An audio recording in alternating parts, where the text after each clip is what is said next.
الصلاۃ والسلام علیک یا رسول اللہ، الصلاۃ والسلام علیک یا نبی اللہ، الصلاۃ والسلام علیک یا حبیب اللہ وعلی آلک واصحابک یا نور اللہ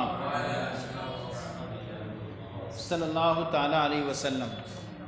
یہ آپ پیچھے سے پڑھ لینا پھر سے کہ نصوص کی معرفت کے طریقوں کا بیان پیچھے بیان کیا گیا کہ قرآن پاک یا حدیث میں کوئی لفظ واقع ہوا ہے تو اس کا صحیح معنی کیا ہے، صحیح مراد کیا ہے اس کی، وہ معرفت پہ ہم صحیح طور پر اس کی معرفت حاصل کرتے ہیں یا نہیں کرتے ہیں۔ تو اس کے 3 طریقے بیان کیے گئے پیچھے کہ ایک تو قرات والا تھا کہ ایک قرات کے ساتھ 2 اگر قراتوں کے ساتھ ہے تو اس پر عمل کرنا زیادہ اولیٰ ہے۔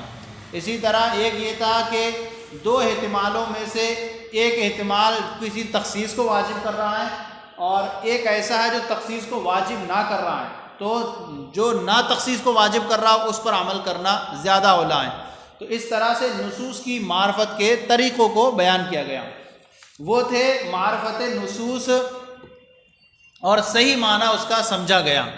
یہاں سے بیان کر رہے ہیں کہ تمسکات جو ہیں وہ ضعیفہ ہیں۔ کچھ ضعیفہ مطلب جو استدلال کر رہے ہیں، کوئی آیت کریمہ لی یا کوئی حدیث لی اور اس سے کچھ اور ثابت ہو رہا ہے لیکن سامنے والا کچھ اور ثابت کرنا چاہ رہا ہے، تو ہم کہیں گے کہ یہ جو آپ کا استدلال ہے، جو آپ اس کے ذریعے ثابت کرنا چاہ رہے ہیں، یہ آپ کا جو دلیل ہے یہ ضعیف ہے۔ سمجھ آیا؟ تو وہ جو تھا وہ معرفت کی نصوص کے صحیح طریقے تھے اور یہ معرفت کے نصوص کے ضعیف طریقے ہیں، یہ نصوص کی معرفت کے ضعیف طریقے ہیں۔ تو یہاں پر ایک مثال ہوگی کہ نبی کریم صلی اللہ تعالی علیہ وسلم نے جو ہے یہ کیا کہ نبی کریم صلی اللہ علیہ وسلم نے قے فرمائی فلم یتوضا، اور آپ نے وضو نہیں فرمایا۔ یہ ایک حدیث پاک ہے۔ اس حدیث پاک کا یہ اس بات کو ثابت کرنے کے لیے لائے ہیں، امام شافعی کہتے ہیں کہ قے ناقص وضو نہیں ہے۔ کیوں؟ کس بات کو ثابت کرنے کے لیے لائے؟ قے ناقص وضو نہیں ہے کہ آپ صلی اللہ علیہ وسلم نے قے فرمائی اور وضو نہیں فرمایا۔ ہم کہتے ہیں کہ آپ کا اس حدیث پاک سے استدلال کرنا کس بات پر کہ قے ناقض وضو نہیں ہے، یہ آپ کا استدلال ضعیف ہے۔ کیوں استدلال ضعیف ہے؟ کہ یہاں پر دیکھیں انہ قا فلم یتوضا، کہ نبی کریم صلی اللہ علیہ وسلم نے قے فرمائی فلم یتوضا، وضو نہیں فرمایا۔ یہ فا آیا یہاں، اور فا جو ہے تعقیب مال وصل کے لیے آتا ہے، تعقیب مال وصل کے لیے، یعنی اس کا مطلب یہ نکلے گا کہ آپ صلی اللہ علیہ وسلم نے قے کے بعد فوراً وضو نہیں فرمایا، قے کے بعد فوراً وصل فوراً وضو نہیں فرمایا۔ اس سے یہ ثابت نہیں ہوتا ہے کہ آپ نے ہو سکتا ہے اس وقت نماز نہ پڑھنی ہو، صحیح ہے، ہو سکتا ہے یہ آپ نے نماز نہ پڑھنی ہو، یا آپ صلی اللہ تعالی علیہ وسلم نے جو ہے قے کی ہو لیکن وہ قے منہ بھر نہ ہو سکتا ہے کہ نبی کریم صلی اللہ تعالی علیہ وسلم نے منہ بھر قے نہ کی ہو۔ تو کئی طرح کے احتمال ہیں اس میں، اس سے یہ تو ثابت نہیں ہوا کہ مطلقاً یہ ثابت کر دیں آپ کہ اس سے کہ قے ناقض وضو نہیں ہے، قے ناقض وضو اس سے یہ تو ثابت نہیں ہوتا۔ کئی احتمال اس طرح سے ہو سکتے ہیں کہ وہ قے منہ بھر نہ ہو۔ یہ بھی احتمال ہو سکتا ہے کہ حضور نے جب نماز، ہو سکتا ہے کہ نماز نہ پڑھنا اس وقت، صحیح ہے نہیں، جب تک آپ اس حدیث سے ایسا کوئی استدلال ثابت نہیں کر دیں گے کہ آپ صلی اللہ علیہ وسلم نے قے کی اور اسی وقت نماز پڑھی، تب تک یہ نہیں مانا جائے گا کہ قے ناقص وضو نہیں ہے، غیر ناقص وضو ہے۔ ہم جبکہ دوسری حدیث پاک سے ثابت ہے کہ قے ناقض وضو ہے، کہ حضور صلی اللہ علیہ وسلم نے فرمایا، حضرت عائشہ فرماتی ہیں کہ نبی کریم صلی اللہ علیہ وسلم نے فرمایا جو قے کر دے یا جس کی نکسیر پھوٹ جائے تو وہ چاہے کہ وہ وضو کرے اور نماز پڑھے، اور اگر اس نے کلام نہ کیا ہو تو اسی نماز پر بنا کر لے۔ تو اس حدیث پاک سے پتہ چل رہا ہے کہ ایک جگہ حضور فرما رہے ہیں کہ کیسے وضو ٹوٹ رہا ہے، اور اسی حدیث پاک سے آپ ثابت کرنا چاہتے ہیں کہ کیا ہے کہ ناقص وضو نہیں ہے۔ تو دیکھیے آپ نے یہ حدیث سے جو استدلال کیا کون سا، کہ ناقص وضو نہ ہونے پر، یہ استدلال آپ کا ضعیف ہے، کیونکہ اس میں کئی طرح کے احتمال ہیں کہ ہو سکتا ہے کہ وہ نماز کا وقت نہ ہو سکتا ہے کہ آپ نے وضو بعد میں فرمایا۔ جب تک آپ یہ ثابت نہ کر دیں کہ مطلقاً ناقص وضو نہیں ہے، یہ حضور نے نماز پڑھ لی ہو اسی فوراً بعد، تو اب تک ہم نہیں مانیں گے۔ ہو سکتا ہے کہ وہ منہ بھرنا ہو، اور یہ ہمارے نزدیک ہے بھی کہ جب تک منہ بھرنا ہو ناقص وضو نہیں ہے، صحیح ہے نہیں؟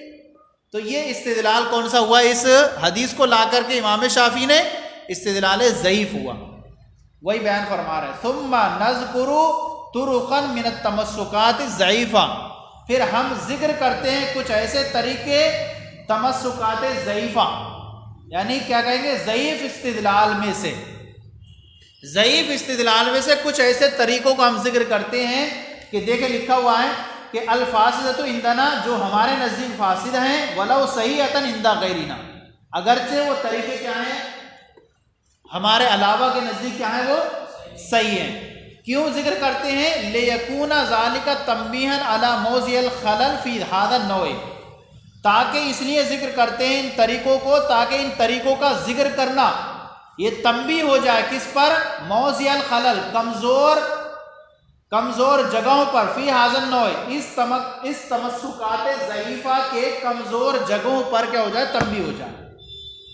اگر ہم ذکر نہ کرتے تو پتہ بھی نہیں چلتا یہ کمزور طریقے ہیں، تو اس لیے ذکر کر رہے ہیں تاکہ ان طریقوں کا ذکر کرنا کیا ہو جائے، تنبیہ ہو جائے اس تمسکات ضعیفہ کے کمزور جگہوں پر، کمزور طریقوں پر۔ ان میں سے کیا ہے، منہا، ان میں سے پہلا کیا ہے، یہ ہے کیا، کما استدل بہ شافعی علی عدم نقض القی للوضو، جیسے کہ امام شافعی نے استدلال کیا ہے اس بات سے کہ قے جو ہے وہ وضو کو توڑنے والی نہیں ہے۔ لکھا حاشیے میں مینستور میں کیا ہے کہ امام شافعی نے استدلال کیا ہے کس سے، یہ حدیث پاک جو آ رہی ہے، امام شافعی نے استدلال کیا ہے کہ ان التمسک بما روی عن النبی صلی اللہ علیہ وسلم انہ قام فلم یتوضا لاثبات ان القی غیر ناقض ضعیف، یہ خبر ہے انا کی، صحیح ہے، انا کی کیا، ان میں سے پہلا استدلال جو تمسکات ضعیفہ کا، پہلا استدلال تمسک اس سے جو روایت کی گئی ہے نبی کریم صلی اللہ علیہ وسلم سے کہ آپ صلی اللہ علیہ وسلم نے قے فرمائی اور وضو نہیں فرمایا، اس بات کو ثابت کرنے کے لیے کہ ان القی غیر ناقض، کہ قے ناقض وضو نہیں ہے، کہہ رہے ان التمسک ضعیف، یہ تمسک کیا ہے، یہ سمجھ میں آ گیا۔ اس حدیث پاک سے انہوں نے کیا ثابت کرنا چاہا، قے جو ہے وہ ناقض وضو نہیں ہے۔ ہم کہتے ہیں آپ کا اس حدیث پاک کو لا کر کے یہ ثابت کرنا کہ مطلقاً قے ناقض وضو نہیں ہے، یہ آپ کا تمسک ضعیف ہے، کیونکہ یہاں پر یہ آیت حدیث پاک کے اندر فا آیا ہے، فا تاقی مال وصل کو بتاتا ہے، اس کا مطلب اتنا نکلے گا کہ آپ نے فوراً وضو نہیں فرمایا، اس سے یہ نہیں ثابت ہوتا کہ آپ نے وضو نہ فرمایا ہو سکتا ہے کہ نماز کا جب وقت ہوا وضو فرمایا ہو سکتا ہے کہ نماز پڑھنے کا ارادہ نہ ہو سکتا ہے کہ آپ نے جو قے کی ہو وہ منہ بھرنا ہو۔ جب تک آپ یہ صریح طور پر نہیں لا دیں گے کہ وہ آپ نے قے کرنے کے بعد وہ نماز پڑھی ہے، تب تک ہم اس کے آپ پہ مطلقاً یہ نہیں مانیں گے کہ قے ناقض وضو نہیں ہے۔ ہمارے نزدیک قید ہے کہ اگر وہ منہ بھر قے ہے تو کیا ہو جائے گی، تب ناقض وضو۔ سمجھ میں آ گئی نہیں؟ وہی بتا رہے ہیں لأن الآثار يدل على ان القی لا يوجب الوضوء فی الحال، اس لیے کہ اثر سے مراد حدیث فعلی، کیونکہ حدیث فعلی ہے، یہ حضور کا فعلی ہے، حدیث فعلی آپ نے یہ کام کیا، قے ہوئی، حدیث فعلی اثر جو ہے یہ دلالت کرتا ہے اس بات پر کہ قے جو ہے فی الحال وضو کو واجب نہیں کرتی ہے. قے جو ہے فی الحال، ارے وضو کے واجب ہونے کا وقت کیا ہے؟ نماز کے لیے آنا. اب ہمیں ابھی قے ہے، نماز کا وقت آئے گا تھوڑی دیر بعد، تو ہمارے اوپر ابھی وضو واجب تھوڑی ہے. تو یہ جو ہے اثر یہ دلالت کرتا ہے اس بات پر کہ قے فی الحال وضو کو واجب نہیں کرتی ہے. ولا خلاف فی، اور اس میں کسی کا اختلاف بھی نہیں، اس میں کسی کا اختلاف بھی نہیں. انما الخلاف فی کونہ ناقضا، اختلاف تو اس میں ہے کہ یہ قے ناقض وضو ہے یا نہیں. اختلاف کس میں ہے؟ فی کونہ، اس قے کے ناقض وضو ہونے میں. وہو غیر ثابت، اور یہ ثابت نہیں اس حدیث پاک سے. اس حدیث پاک سے یہ ثابت ہو رہا ہے کیا؟ فلم یتوضا، بس آپ نے وضو نہیں فرمایا، یہ تو ثابت نہیں ہوا کہ اس نے وضو کو توڑ دیا. تو جب یہ ثابت نہیں ہو رہا ہے تو آپ اس حدیث پاک سے لا کر کے یہ کہنا کہ قے جو ہے ناقض وضو نہیں ہے، یہ آپ کا استدلال کیا ہے؟ ضعیف ہے. سمجھ آیا نہیں؟ تو دیکھیے تمسکات ضعیف ہوا کیسے کہ ایک نص لائی اور نص کے ذریعے سے کچھ اور ثابت ہو رہا تھا، اس کے ذریعے سے صاحب امام شافعی جو ہیں وہ کچھ اور ثابت کرنا چاہتے ہیں، جبکہ اس حدیث پاک سے وہ چیز ثابت نہیں ہو رہی تھی. تو ہم کہیں گے کہ یہ آپ کا تمسک کون سا ہوا؟ ضعیف ہوا. سمجھ آ گیا؟ وَكَذَلِكَ التَّمَسُّكُ بِقَوْلِهِ تَعَالَى، اسی طرح تمسک، یہ تمسک مطلب دلیل پیش کرنا، اسی طرح استدلال کرنا. کما تمسک بعض الشافعیہ لیکن الاصح عندهم عند عدم الفساد، جیسا کہ امام شافعی کے بعد اصحاب شافعیہ نے استدلال کیا ہے، لیکن صحیح ہے کہ ان کے نزدیک بھی یہ فاسد نہیں ہے. دیکھیں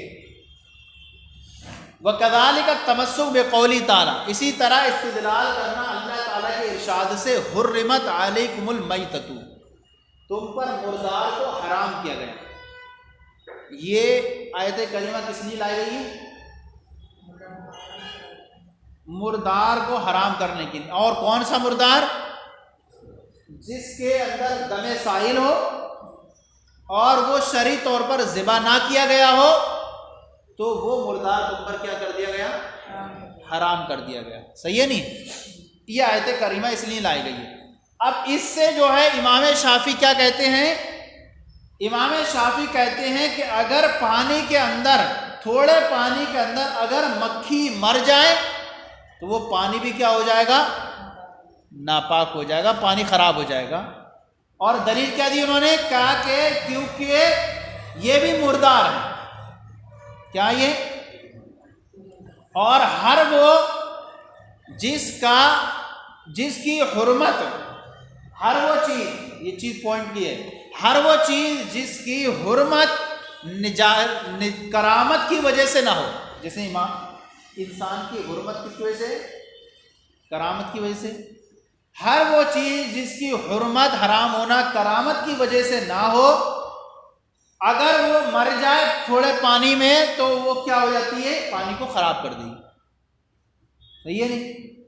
یہ انہوں نے کہا ہر وہ چیز جس کی حرمت کرامت کی وجہ سے نہ ہو، اگر وہ تھوڑے پانی میں مر جائے تو وہ کیا کر دی؟ پانی کو خراب کر دی. لہٰذا مکھی کی حرام ہونا کرامت کی وجہ سے نہیں. مائع دے دردہ نہ ہو، تھوڑا سا ہو. صحیح ہے نہیں؟ اب انہوں نے کیا کہا کہ لہذا مکھی کا حرام ہونا کرامت کی وجہ سے نہیں ہے. مکھی کا حرام ہونا کرامت کی وجہ سے نہیں ہے بلکہ نجاست کی وجہ سے. صحیح ہے نہیں؟ اب لہذا مکھی مر گئی تو وہ بھی حرام ہے کیونکہ وہ نجس ہے. اب وہ نجس ہو گئی، لہذا اس کی وجہ سے وہ پانی میں گر گئی، تھوڑے پانی میں، تو وہ بھی مردار میں شامل ہو گئی. مردار میں شامل ہو گئی، لہذا مکھی بھی اگر گر جاتی ہے پانی میں، تھوڑے پانی میں، تو وہ بھی اسی میں شامل ہو جائے گی. لہذا مردار اگر گر جائے تھوڑے پانی میں تو وہ بھی پانی خراب ہو جائے گا. ایسی مکھی بھی مردار میں چلی گئی اور حرام ہو گئی، اس کی وجہ سے پانی بھی کیا ہو جائے گا؟ سمجھ میں آ گیا؟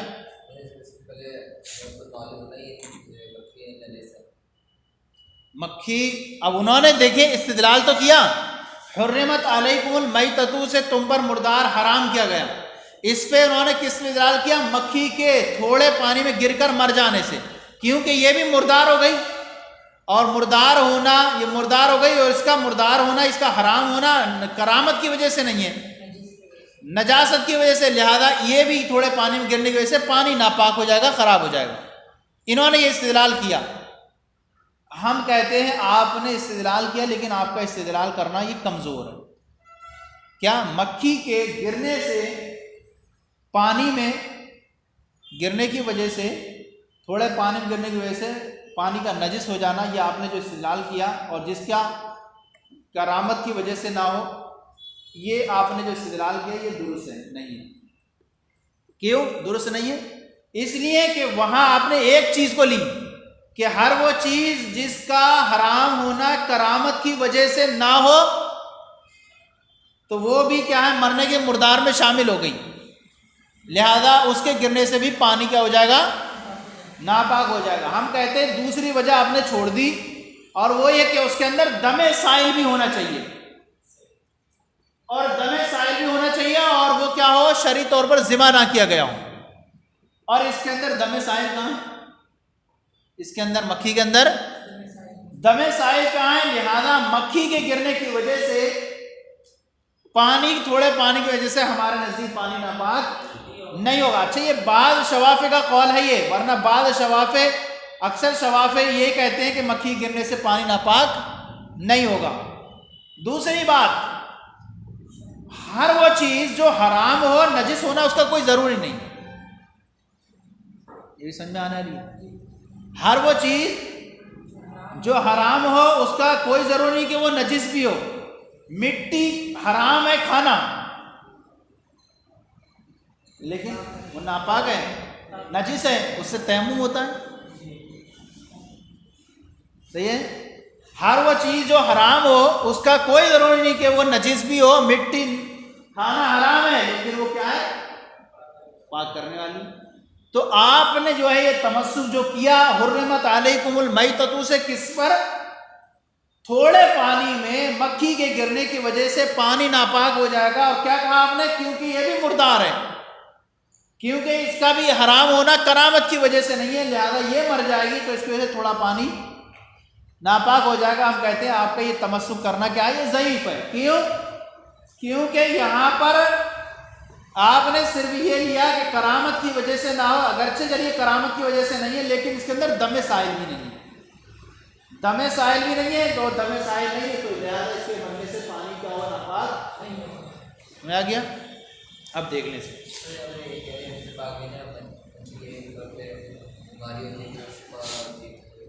اور حدیث پاک تو وہ یہ ہے، وہ تو مرنے کا ہے، مرے نہیں ہے نا، کہ نبی کریم صلی اللہ علیہ وسلم نے فرمایا کہ مکھی تمہارے سے کسی کے کھانے میں گر جائے تو اس کو کیا ہے، ڈبو دو اور اس کو نکال کر کے پھینک دو، کیونکہ وہ اپنا اوپر گراتی ہے جس میں بیماری ہوتی ہے۔ وَكَذَلِكَ التَّمَسُّكُ بِقَوْلِهِ تعالیٰ، اسی طرح استدلال کرنا اللہ تعالیٰ کے ارشاد سے، حرمت علیکم المیتۃ، تم پر مردار کو حرام کیا گیا، کس بات کے لیے؟ لِإِثْبَاتِ فَسَادِ الْمَاءِ بِمَوْتِ الذُّبَابِ، کس بات پہ ثابت کرنے کے لیے کہ تھوڑا پانی، تھوڑے پانی کے فاسد ہونے کو ثابت کرنے کے لیے، بِمَوْتِ الذُّبَابِ، مکھی کیا ہے، مکھی وغیرہ کے مرنے سے کہہ رہے ہیں ان التمسک ضعیف، یہ تمسک کیا ہے، یہ سمجھ آ گیا نہیں؟ کذالک التمسک ضعیف، اسی طرح یہ تمسک کس بات کو ثابت کرنے کے لیے؟ تھوڑے پانی میں مکھی کے موت سے، تھوڑے پانی کے کیا ہے، خراب ہونے کو ثابت کرنے کے لیے، لِإِثْبَاتِ فَسَادِ الْمَاءِ ضَعِيفٌ بِمَوْتِ الذُّبَابِ، تھوڑے پانی میں کے خراب ہونے کو ثابت کرنے کے لیے مکھی کے گرنے سے یہ تمسک کرنا ضعیف ہے۔ لِأَنَّ النَّصَّ يُثْبِتُ حُرْمَةَ الْمَيْتَةِ، اس لیے کہ یہ جو نص ہے، کون سی نص ہے؟ حرمت علیکم المیتۃ، یہ کس بات کو ثابت کرتی ہے؟ مردار کی حرمت کو ثابت کرتی ہے، مردار کیا ہے، یہ حرام ہے، اس بات کو ثابت کرتی ہے۔ ولا خلاف فی، اور اس میں کسی کا اختلاف نہیں، بھائی مردار کیا ہے، حرام ہے۔ وَإِنَّمَا الْخِلَافُ فِي فَسَادِ الْمَاءِ، اختلاف تو جو ہے پانی کے فساد کے بارے میں ہے، یہ پانی فاسد ہوگا کہ نہیں ہوگا۔ ولا دلیل علیہ، اور اس پر کوئی دلیل ان کے پاس نہیں ہے اس حدیث اس آیت کریمہ سے اس پر کوئی دلیل ہے ہی نہیں، دلیل ہو بھی نہ رہی ہے، لہٰذا یہ استدلال کرنا امام شافعی کا اس پر کیا ہوگا؟ ضعیف ہوگا. صحیح ہے نہیں؟ اس سے مچھر ہے، چھوٹی اور چیز ہو جائے، اس کے اندر بہنے والا نہیں ہے، کھٹمل ہے. صحیح ہے نہیں؟ تو کہہ رہے ہیں کہ یہ استدلال کرنا، دیکھیں جیسے وہ پیچھے وہ حدیث آئی تھی کہ کما اذا آفا رجا فتوضا، حضور نے جیسے فرمایا کہ جس کو نکسیر لائے تو وہ کیا جائے، لوٹ جائے اور وضو فرمائے. اسی طرح فرمایا قیا آ جائے کسی کو تو جائے وہ وضو کرے. یہاں حدیث پاک دلالت کر رہی ہیں کہ وضو، ایک حدیث پاک دلالت کر رہی ہے کس بات پر؟ کہ وضو پر واجب ہونے پر قیا آنے سے، اور آپ مطلقاً آپ کہہ دیں کہ وضو واجب نہیں ہے، یہ صحیح نہیں ہوگا. اچھا دوسری یہ کہ یہاں پر رویہ لو کانا واجباً علیہ، تو اب یہ کہہ رہے ہیں لا یجب. اب یہ امام شافعی کا اس سے مکھی کو گرنے سے حرمت یہ کرامت کے طریقے پر نہ ہو تو آیت نجاست، تو کہہ رہے ہیں پانی کا فساد ثابت ہو جائے گا مکھی گرنے سے، اس لیے کہ یہ نجس ہے. انہوں نے کیا کہا تھا؟ یہ نجس ہے. ہم کہتے ہیں ہم یہ مطلقاً اس کو تسلیم نہیں کرتے ہیں. تو کہتے ہیں کہ مردار میں نجس ہونا وہ کس سے ہے؟ جن کے اندر خون ہو بہنے والا، اور اس کے اندر کوئی بہنے والا اور وہ نجس بھی نہیں ہے. اور یہ کیا ہے؟ لہذا یہاں پر مکھی گرنے کی وجہ سے پانی کیا ہوگا؟ خراب بھی. تو کیسے کہا جائے گا کہ پانی جو ہوگا فاسد ہو جائے گا مکھی کے گرنے کی وجہ سے، اور یہ نجس بھی نہیں ہے؟ اور یہ ضروری نہیں کہ ہر وہ چیز جو حرام ہو وہ نجس بھی ہو جائے، کہ کیونکہ مٹی کھانا حرام ہے لیکن وہ نجس نہیں ہے. صحیح ہے نہیں؟ وَإِنَّمَا الْخِلَافُ فِي فَسَادِ الْمَاءِ، اختلاف تو کس میں ہے؟ پانی کے فساد کے بارے میں. اور ہمارے نزدیک جو ہے اس آیت کریمہ سے پانی کا فساد ہونا ثابت نہیں ہوتا ہے، اور نہ اس پر کوئی دلیل ہے اس آیت کریمہ سے. لہذا تھوڑے پانی کے گرنے میں، پانی میں گرنے سے مکھی کے فاسد نہیں ہوگا، کیونکہ اس کے اندر ایک شرط یہ ہے کہ اس کے اندر دم سائل بھی، اور اس کے اندر دم سائل نہیں ہے. تو یہ جو تمسکات ضعیفہ تھے دو آپ پیش کیے گئے. کل سے اور بھی اس طرح کے کمزور استدلال ہیں جن پر تفریح کریں گے. صلو علی الحبیب صلی اللہ تعالی علی محمد صلی اللہ